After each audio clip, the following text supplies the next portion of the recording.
Good morning, everyone. My name is Svetlana Kamyshanskaya. I am a founder of Primum Law Group, a boutique law firm in San Francisco, and I'm going to be presenter today. And today we're going to talk about ways to bring your company and a startup to the US. Before I start the presentation, I want to make a disclosure. So this presentation is a marketing material. We don't intend to provide any legal advice by discussing some topics that are legal. So if you have any legal questions after the presentation, you can always schedule a call and I'll touch upon that at the end of the presentation. But it's just a general educational material. Jordan, move to the next screen. So before the deep dive into the substance of the presentation, I want to just tell you a few words about my experience. I'm a lawyer. I practice for more than 20 years. Last 10 years, I focus primarily on helping tech companies and startups to start business, to grow, raise capital. At least 50% of my practice are international companies coming to the US of different sizes, depending on the goals they have. So we work with early stage companies as well as we have public companies that are based in other countries and expand to the US for the different reasons. So now, what are the reasons? What are the main reasons companies come to the US? Jordan, next slide, please. So businesses come primarily, and I tried to list the main reasons in this slide. So first of all, of course, if we talk about technology companies come to raise capital or to find investments. It's not a secret that Silicon Valley is very convenient and has a good infrastructure for startups and startup founders to get access to the venture capital. There are a lot of venture capitalists here, a lot of events where you can pitch. So that's why startups come here to raise capital so they can grow business from the US after that event. Silicon Valley is an amazing place in terms of capital, talent capital. So there are a lot of educated people. We have a lot of good universities. And on top of, if we talk about engineers, but on top of that, there are a lot of people who specialize, like myself, who specialize in providing support and help to startups. So we just have a lot of experience here. And if someone is not confident that he or she has enough knowledge of raising capital, of growing business, if it's a first-time founder, of course, it's easier to have like-minded people and professionals around themselves. And that's why they come here. That's not a secret that US is a huge market. And of course, bigger companies that already develop product that even have market traction, have revenue, sometimes profitable, and sometimes even public companies expand to the US just for the sake of getting additional market. And of course, the last but not least reason to come is strategic planning. Some companies come to build strategic partnerships because they think that that's going to benefit market expansion or product development process. Sometimes those strategic partnerships eventually become like mergers or acquisition transactions. So basically what is happening, company comes here, find a partnership, works together with another company, and eventually that company gets acquired. So that's more kind of on the strategic planning side. I usually ask participants to write in the chat what kind of company you have, like if you can write a short line or paragraph about your company so we have information, and what size, so I can kind of target the presentation. But the assumption based on what I know about the audience for Idea to IPO, our partner, is that you are the startup founders. And correct me if I'm wrong, I'm waiting for your responses in the chat. Jordan, let's move to the next slide. So very common scenario for startup is to, like for this type of webinars that we provide for idea to IPO. Founders have early stage tech company. Company is originated from different country. You started product development. You maybe have some capital raised already in the country of origin. I know that European countries do give grants, and those are like $200,000 to $500,000. That allows company kind of to get up and running, but now they face the challenge of raising capital, or as I mentioned before, talent is a problem. So they don't have enough infrastructure, advisors, or professionals who can help them to bring that product to the market. I'm talking primarily about European countries and South America. We have some clients from Africa. Asian countries have very different market and have different complications that are triggered by tax law. So Asian countries and Asian originated startups have to be treated very differently, because unfortunately it's not as friendly as for European countries and other countries to come to the US to raise capital if you started your business in Asia. Jordan, let's move to the next slide. So what should you consider before making a decision about bringing your company to the US? So first and foremost, you have to sit and think, do you have something to bring? So basically you have two ways to do that. One way is to bring the existing company to the US, meaning you have to either move assets to the US entity, or you have to structure it in a way that US entity owns the subsidiary in your country. But in any case, you have to decide if it's worth that. And it's worth that if you already raised capital, you have product, you have rights for intellectual property, and now you just need to go to the next stage and make a next step to your dream or to the goal that you have.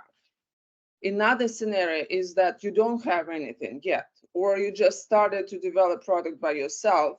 You don't really have employees or contractors, and the rights on intellectual property are not properly defined yet.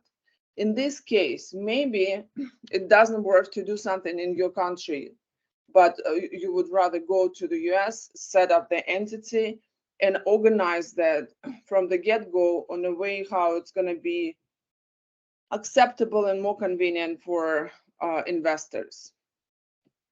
So this slide is about where to start. Of course, like we have to start from the foundation, from the company formation process.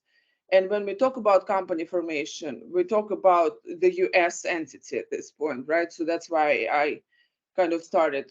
Even if you have entity in your country, you have to figure out how to bring the assets or connect the entity that you have to the company in the US.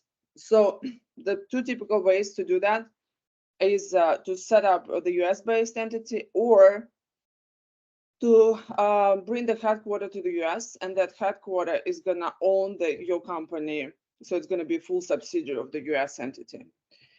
When we talk about the US-based entity, usually, I mean, it's not a legal advice, but the default rule is that it's going to be Delaware C Corp. What does it mean? It's typo. I apologize for that. So Delaware C Corp is a company, corporation that's supposed to be registered in Delaware. Delaware is the state that has, the only state in the US that has corporate court and has the most developed corporate law. So from the investor standpoint, it's very convenient. They know the law, they know regulations, they know the practice that court has, an approach that the court has, and it's not going to be a surprise if any conflict arises. So that's why investors don't want to experiment. They don't want to try in other jurisdictions, even if you try to convince them to do so. So in most cases, for the sake of raising capital, you have to have a Delaware C corporation. Jordan, let's move to another slide. So now, how do you set up your company? There are three ways to set up company. First, there are many online platforms. I don't know, they charge a few $100s. I know LegalZoom is the most famous probably. So you go online, you submit information about yourself, and you get the company filed with the Secretary of State. It's going to cost you a few $100s. Another form that I'm aware of is accountants. A lot of people start discussing the company formation with accountant or like financial advisor that they know, and those people sometimes provide services of registering the company. And the third one is lawyers. I don't know if you're going to be surprised or not. Hiring a lawyer for that process is the most expensive option, and I'll explain you later why. So let's go to the next slide. So this is a list of documents, and it's very minimum, like bare minimum that you have to have in order to consider your company formed. So you have to reserve the name first. After that, one who is filing your company has to prepare the certificate of incorporation and file that certificate with the Secretary of State. So in the US, a company is first filed with the state, so registered in the state. And only after that, the documents are supposed to be prepared. So I know that a lot of European jurisdictions have reverse order. So that's why a lot of European founders get confused. They think if they have a confirmation from the state, the documents were reviewed and they have the fully formed company. No, first you file the certificate of incorporation, and only after that you start working on bylaws, which is kind of a corporate charter. You prepare the corporate governance documents. You prepare the resolution of the founders that adopt the way to distribute equity in the company. You draft the contracts that regulate the transfer of the ownership in the company to co-founders. And you have to have additional documents, and I'm happy to explain what they mean if you are interested in, but I don't want to go into those details. So you have to have, for instance, indemnification agreements. You have to have IP transfer agreements with founders, and you have to comply with tax law and regulations if you want to take tax benefits of founding the company in the US. So this is the shortest list possible in terms of the company formation. So now let's discuss what legal platforms and accountants can do. So under the law, preparation of legal documents is a legal activity, and you have to have license. So if you provide legal services without license, it's a criminal activity, so you could be punished for that, right? So no one wants to be involved in that.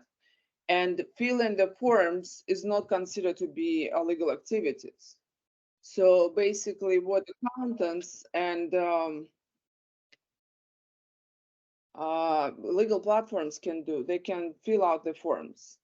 And in this case, what they do is they fill out the form of certificate of incorporation, and they filed it with the Secretary of State, and they prepare the SS4 form, which is an application for tax number. Those are two forms that they do, and they file them for you. they cannot prepare anything else. In the best case scenario, they give you the templates of the documents. So, and that's fine if you just starting and you don't have anything and you're alone and you just start working on a product.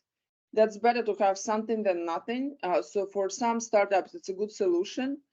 But what we see as a result of that, so what happens after is that you start hiring contractors, you start hiring employees, you have advisors, you start promising equity in the company as a compensation for the services.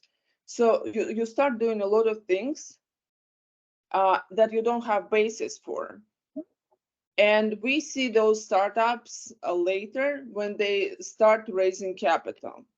Right? So let's say you form the company, you already have product, you have a team, you promised everyone, and you even sometimes have documents that you downloaded, templates, signed with them. Now you're preparing for due diligence with investors and you come to us. And we take a look. We realize that first, before even saying to you what exactly you need to do, we have to spend time to review what you have. So you pay for a few hours of work of lawyer just for the sake of us reviewing that and coming up with a plan how to clean up your books. Second, we have to do that work, meaning cleaning up the books, seeing if you have proper documents, seeing if you have stock option plan, for instance, before you start distributing your equity to your employees, contractors, consultants, seeing if you have the IP signed to the company. Do you have proper contracts with your engineers? So all these documents have to be developed. And if you didn't do that in the beginning, if you don't have proper templates that you use, and if you didn't organize the corporate record, that means that now, before raising capital, you have to do that as a one chunk of work. And it's quite expensive. So we usually recommend to take care of your corporate governance and legal documents from the get-go. Otherwise, it gets pricier. But of course, like everyone, choose whatever works the best for them. Jordan, let's move to the next slide.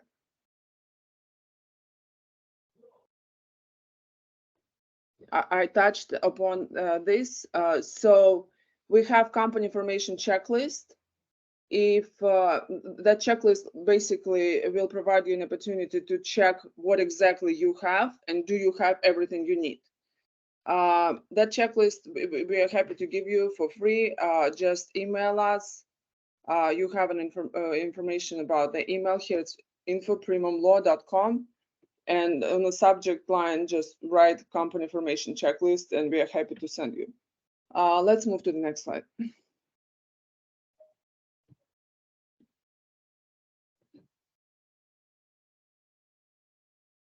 So now we move to something probably you're the most interested in. After you form a company and started working on your product, probably the next stage is to raise capital. And the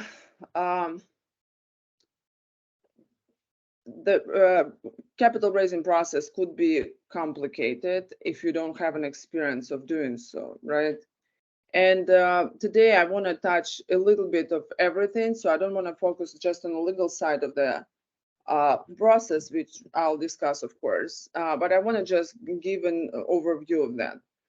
I've been to many presentations of venture capitalists. I have venture capitalists who I spoke regularly, and I know how they invest. So they're not engineers primarily. They don't know anything about technology, or they know about technology as much as a person who doesn't have expertise in this field knows. They usually know the trends on the market, but in any case, they invest in something they believe or they like. And you can put it in a different way. You can have like compelling customer case, or there are saying that you have to connect with the heart of the investor, or you just have to get them like your product. So definitely, but in any case, you have to be able to show that there are customers, at least 10 of them right now, that are willing to buy your product. So you have to demonstrate that the product is needed on the market. So second part is having a solid business plan. So I see on LinkedIn, on internet, saying like, okay, if you're a stage company, business plan doesn't mean anything. You don't know what is going to happen. It's hard to project.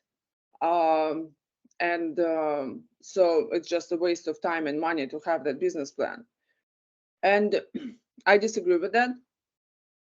So business plan is important first to demonstrate that you know what you're doing and you know the direction where you're going. So you have a solid understanding of your future. You have milestones that you're planning to achieve, and you can justify the projections of the growth of the company.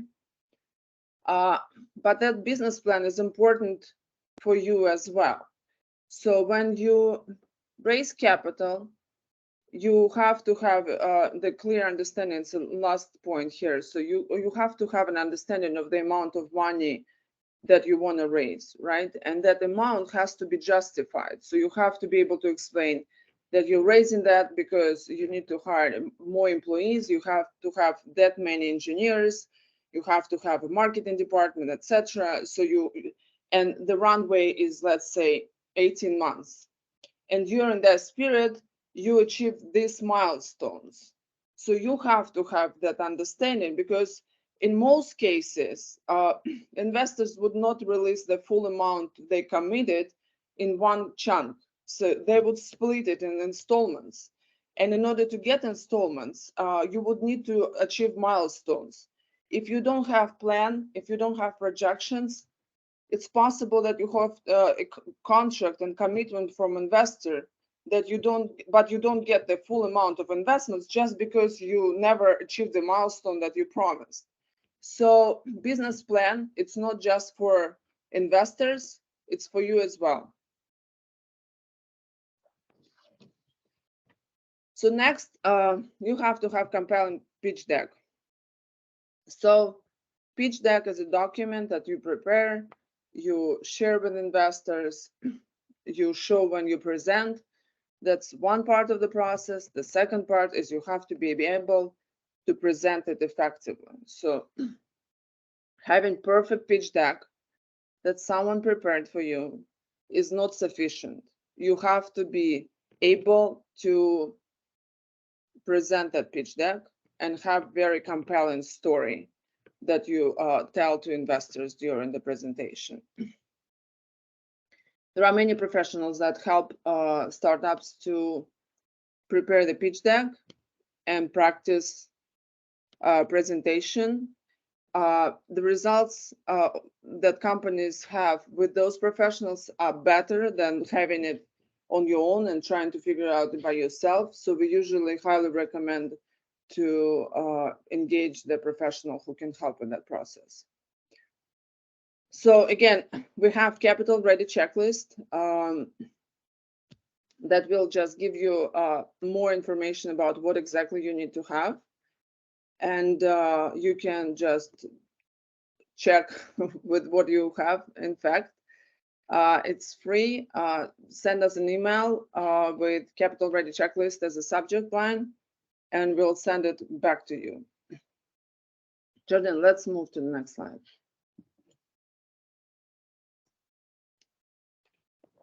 So now I want to touch upon the amount of raising capital. So I still meet startup founders that think that the more they raise, the better they are. Definitely, market right now is not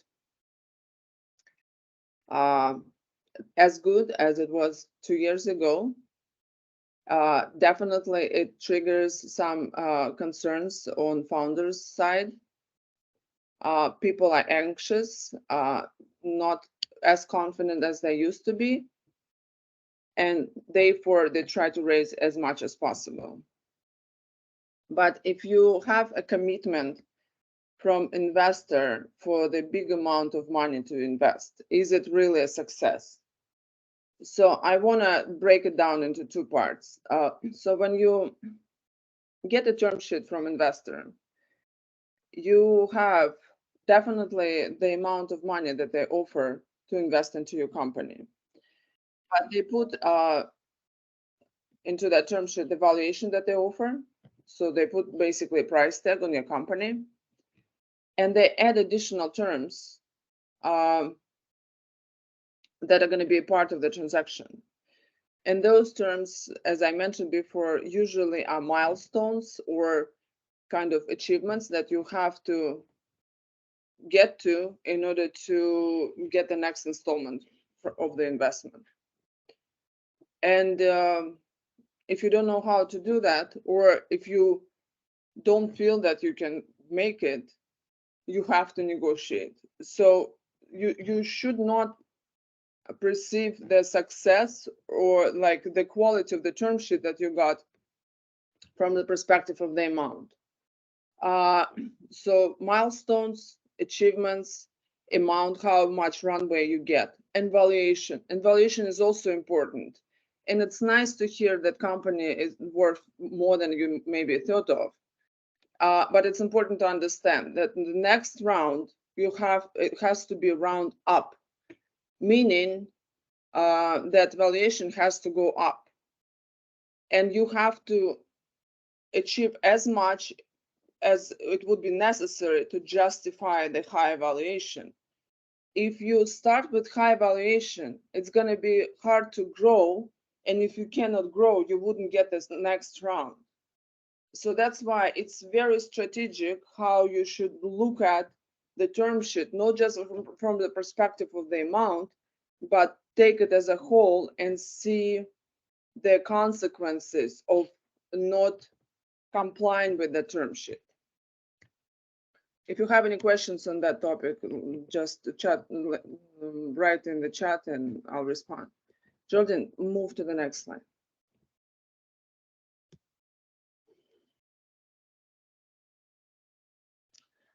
So this is, I wanted to describe how we work usually with startups.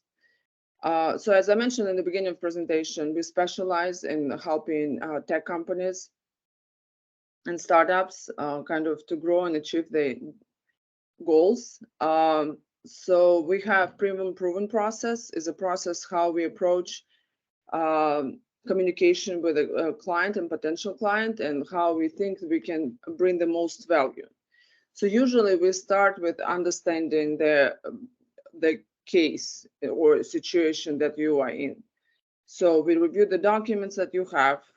We learn about your product, team, and we get an understanding where you are planning to bring your company to. So what kind of goals you have in mind. Depending on the case and complexity, it could happen during the first call or it could happen during the second call. We kind of come up with the recommendation that we have. So let's say you came to us, you have documents, you're getting ready for raising capital. We will take a look at what you have. We will say, okay, here's what you have to have, right? So we understand how the capital raising process is gonna look like. So you have to prepare for that by accomplishing like specific points. The next step after that, we provide you information. Usually it's a follow-up email when we say, okay, based on what we heard from you or like the documents that we saw preliminary, we can help you with doing that part of the work. If we see that we are not the right people, or if we see that you need help of many professionals, including like preparation of pitch deck, people who prepare financials and projections, we make introductions. And if it sounds right to you, then we go to the stage where we get engaged.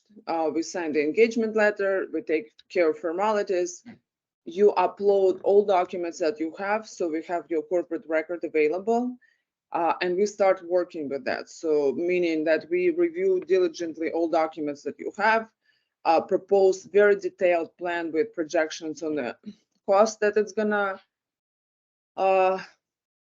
cause on your end. And if that sounds right, then we move forward with representation.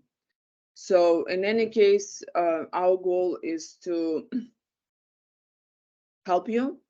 You should be better off after the consultation with us in any case, regardless if you're engaged or not. We are based in Silicon Valley. I'm very well connected, and I try to provide resources to founders and entrepreneurs. So as I mentioned, if I'm not the right person, I would refer you to those who can help you in the most effective way. But I think it's perfect timing. We have 2 minutes left. I just want to thank everyone that you come to this presentation. I hope it was helpful. As I mentioned before, we're happy to help and discuss your case separately. Feel free to contact us.